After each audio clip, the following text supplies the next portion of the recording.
Омръзнаха ми тези придихания.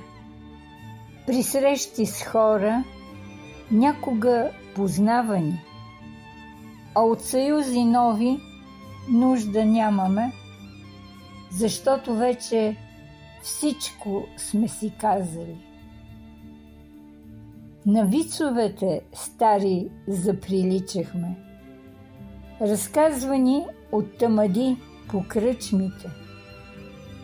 Изслушваме се някак и усмихваме, самозалъгвани, че сме си същите.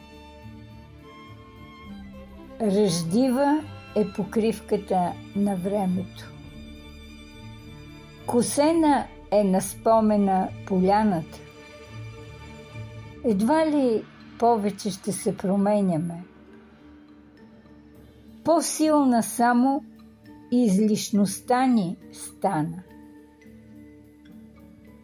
Краят е това, приятел.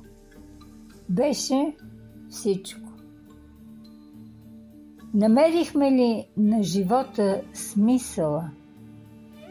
И свършихме ли това, което искахме? Не мисля.